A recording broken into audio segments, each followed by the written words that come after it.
Derrière chaque écran qui s'allume, il y a le grondement lointain de ces lignes d'assemblage. Sur 3 téléviseurs vendus dans le monde, un seul provient de Chine, une nation qui a transformé sa démographie en une force de travail colossale, animant des usines qui ne dorment jamais. Franchir leurs portes d'acier, c'est entrer dans un monde à part. Un univers où des feuilles de verre plus fines que le papier, des LED plus petites que des grains de riz et des millions de circuits minuscules sont orchestrés avec une précision absolue. Chaque composant trouve sa place pour donner naissance à une machine de divertissement, à la fois épurée et puissante. C'est au cœur de l'une des plus grandes usines de téléviseurs du pays que l'on mesure comment cette nation s'est hissée au rang de véritable puissance technologique sur la scène mondiale. Une stratégie patiente, presque invisible, se cache derrière les lignes d'assemblage vertigineuses et les cadences de production effrénées. Elle repose sur l'utilisation massive d'une main-d'œuvre à faible coût, une ressource exploitée avec une redoutable efficacité. Pendant des décennies, le modèle était simple: observer, copier, puis améliorer la technologie occidentale. Le but final, inonder le marché mondial avec des produits fabriqués en série pour une fraction du prix d'origine. Grâce à cette approche, sur un marché global où plus de 231,2 millions de téléviseurs couleurs sont vendus chaque année, 1 sur 3 porte aujourd'hui la mention « fabriqué en Chine ». Plus vite, moins cher, mais avec une qualité juste suffisante pour équiper des millions de foyers. Pendant ce temps, aux États-Unis, les géants de l'électronique investissent des fortunes dans la recherche et l'innovation pour bâtir des marques de prestige. Leurs produits, généralement plus coûteux, sont conçus pour mettre en avant la durabilité et une expérience utilisateur unique, bien plus que le volume de production. Ces 2 chemins de développement semblent s'opposer en tout point.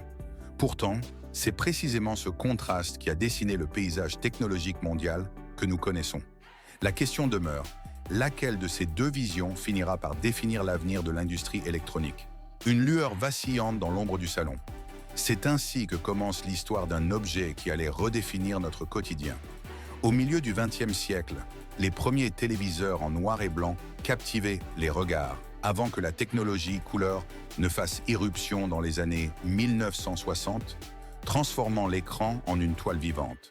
Puis dans les années 1990, les écrans plats ont ouvert une nouvelle ère. Le téléviseur n'était plus un meuble massif, mais une pièce maîtresse au cœur du foyer. Au début des années 2000, les modèles à LED sont apparus, plus fins, plus économes en énergie et offrant une netteté d'image inédite. Mais le véritable tournant fut celui des téléviseurs intelligents.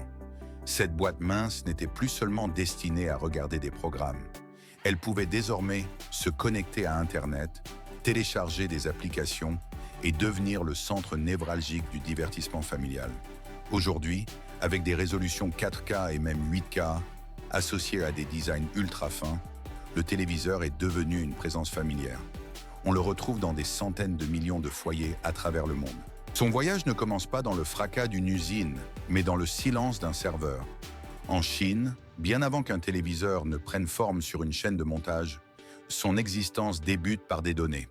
Les entreprises technologiques accordent une importance capitale à l'étude de marché, où chaque tendance de consommation est méticuleusement collectée et analysée. Elles savent que les vastes salons des foyers américains appellent des écrans massifs, conçus pour une expérience quasi cinématographique. À l'inverse, dans les villes denses d'Asie, les appartements exigus poussent les consommateurs à préférer des modèles compacts.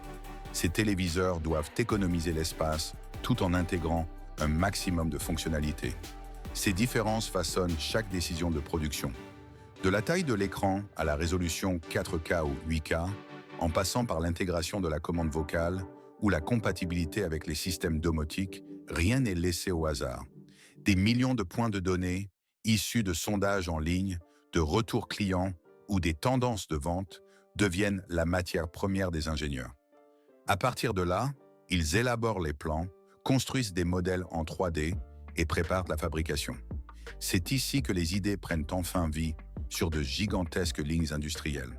D'une simple feuille de verre naît un portail vers des mondes infinis. Tout commence dans de vastes salles blanches où l'air est si pur que la moindre particule de poussière pourrait anéantir un panneau valant des centaines de dollars. Ici, deux plaques de verre ultra fines, polies jusqu'à une planéité absolue, sont déposées sur la ligne d'assemblage. Elles sont ensuite pressées l'une contre l'autre, formant une sorte de sandwich délicat. Entre elles se trouve une couche de cristaux liquides, l'élément clé qui dicte à chaque pixel comment s'illuminer ou changer de couleur en réponse aux signaux électriques. Sur la surface de la première plaque de verre, des millions de transistors microscopiques sont agencés avec une précision chirurgicale, évoquant une métropole miniature. Chacun d'eux agit comme un interrupteur minuscule, contrôlant le passage de la lumière.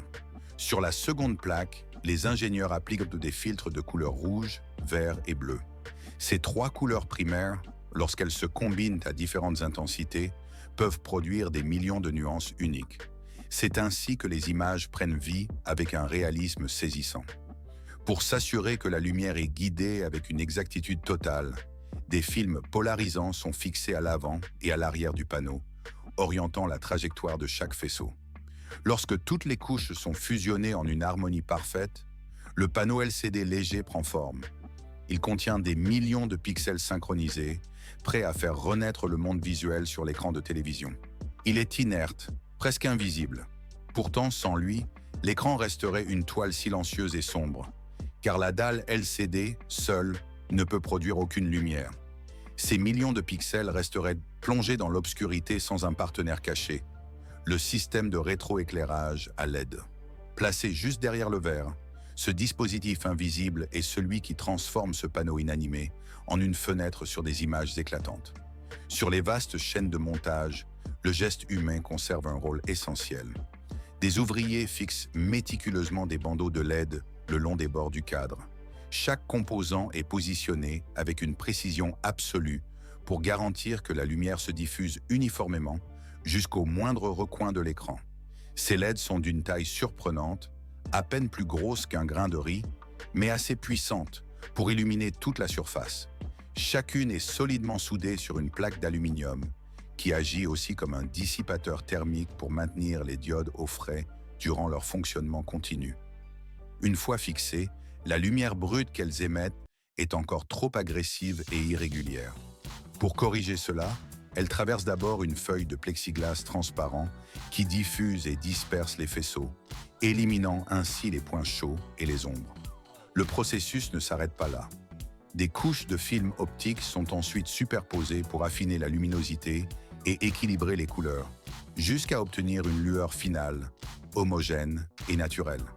Lorsque le rétroéclairage est enfin uni à la dalle LCD, la transformation est complète. Ce qui n'était qu'un simple assemblage de verre et de cristaux liquides peut désormais afficher des images en mouvement, brillantes de vie. À cet instant, le cœur visuel du téléviseur est prêt. Son écran est achevé, préparé à ouvrir une fenêtre sur des mondes entiers. La lumière est là, mais le silence règne encore. L'écran est une toile inerte, incapable de transformer les pixels en images vivantes ou de produire le moindre son. Pour lui donner vie, il faut assembler son cœur et son cerveau, les circuits électroniques. C'est ici que des milliards de signaux seront traités, métamorphosant la lumière et le son en une expérience complète. Sur la ligne d'assemblage, des techniciens se tiennent en longue rangée, chacun concentré sur une tâche précise. De leurs mains agiles et sûres, ils placent de minuscules composants sur les circuits imprimés nus, transistors, condensateurs, résistances, processeurs et une myriade de connecteurs. Chaque pièce est comme la tuile d'un puzzle microscopique qui, une fois assemblée, forme un réseau de contrôle complexe. Ce réseau décide de l'affichage des images, de la diffusion du son et de la réactivité instantanée du téléviseur à chaque pression sur la télécommande. Une fois les composants en place, la carte traverse un bain de soudure en fusion. Des joints brillants et uniformes apparaissent, assez solides pour garantir un flux électrique stable, sans court-circuit ni rupture. Pourtant, la surveillance humaine reste essentielle. Les ouvriers scrutent chaque circuit à travers des loupes, traquant la plus petite faille potentielle. Une seule connexion défectueuse pourrait paralyser l'ensemble du système. Lorsque la carte passe l'inspection, elle est fixée au châssis avec de petites vis, puis reliée directement à l'écran LCD et au rétroéclairage. De fins câbles plats en nappe connectent le tout en un réseau unifié. Sur la carte principale, les ports HDMI, USB et LAN sont ajoutés, servant de passerelle pour que le téléviseur communique avec le monde extérieur. Enfin, tous les éléments, écran, rétroéclairage et circuits, sont réunis. Le mélange de verre et de plastique, autrefois sans vie, s'est transformé en une machine intelligente. Elle est prête à afficher des images éclatantes, à projeter le son et à se connecter à Internet, faisant du silence un centre de divertissement. Un cœur de verre et de lumière attend son armure. Sans une dernière couche protectrice, la délicate structure interne reste vulnérable aux chocs, à la poussière et aux contraintes du transport. Cette étape cruciale se déroule dans la zone de moulage à haute pression, où le plastique est façonné avec une précision redoutable.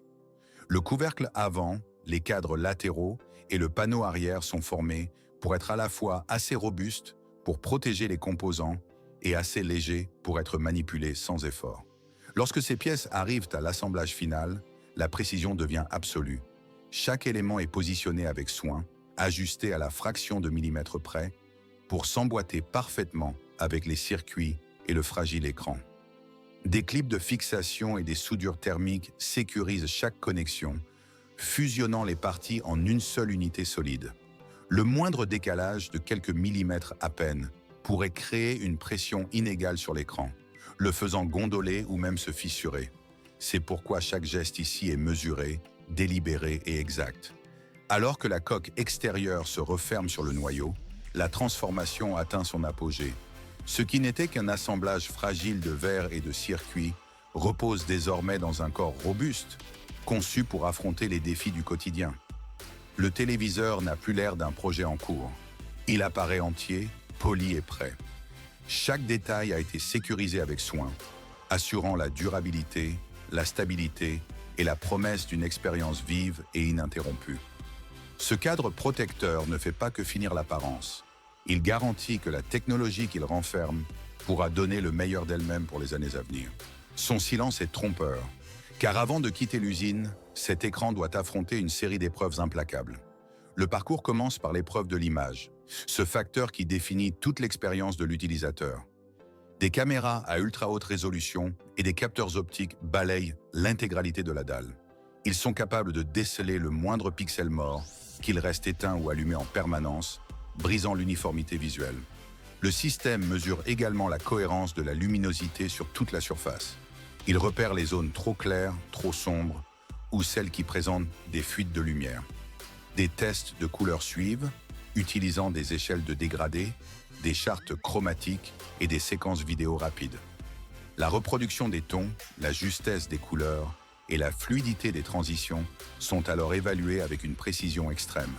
Chaque détail, des rouges les plus vifs aux bleus les plus profonds, est scruté à la loupe. La moindre déviation pourrait en effet altérer l'immersion du spectateur. Vient ensuite l'épreuve du son. Les haut-parleurs et les circuits audio sont soumis à une large gamme de fréquences, des basses profondes aux aigus les plus perçants. Ces tests se prolongent sur de longues durées pour s'assurer que le son reste clair, sans distorsion ni grésillement. Des microphones spécialisés capturent le signal émis et le comparent aux standards techniques. Cela garantit que chaque canal fonctionne parfaitement, de la musique d'ambiance la plus douce aux scènes d'action les plus explosives. En parallèle, l'ensemble des circuits électroniques et des connexions subit un examen approfondi.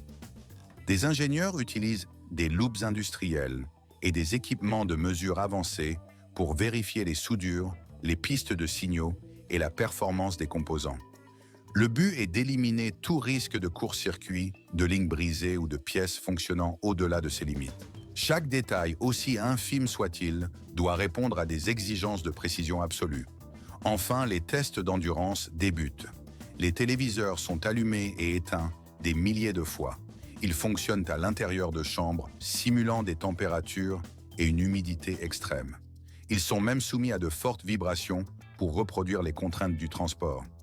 C'est seulement après avoir survécu à tous ces défis que le téléviseur obtient son sceau de certification, prouvant qu'il est prêt à quitter l'usine pour rejoindre le marché. Son corps de métal et de verre est assemblé, mais son esprit est encore endormi. Pour le transformer en un appareil intelligent, l'ultime étape sur la chaîne de montage consiste à lui insuffler une âme numérique. Chaque unité est alors connectée à des ordinateurs spécialisés qui y installe le système d'exploitation et les applications de base. Ce cerveau digital permet au téléviseur non seulement d'afficher des images et de produire du son, mais aussi de se connecter à Internet. Il ouvre les portes de plateformes comme YouTube ou Netflix et dialogue avec les autres appareils de la maison. Des ingénieurs lancent ensuite une série de vérifications fonctionnelles. Ils testent la réactivité de la télécommande, mesurent la stabilité de la connexion Wi-Fi et s'assurent que l'appareil peut exécuter plusieurs applications sans ralentir. L'interface est inspectée pour sa vitesse, sa clarté et sa simplicité, garantissant une expérience totalement intuitive. C'est seulement lorsque chaque fonction est parfaitement fluide, de la connectivité à la navigation, que le téléviseur mérite officiellement son titre. Il devient alors un véritable centre de divertissement, prêt à être emballé et expédié vers les foyers du monde entier. Son voyage touche à sa fin, mais son histoire ne fait que commencer.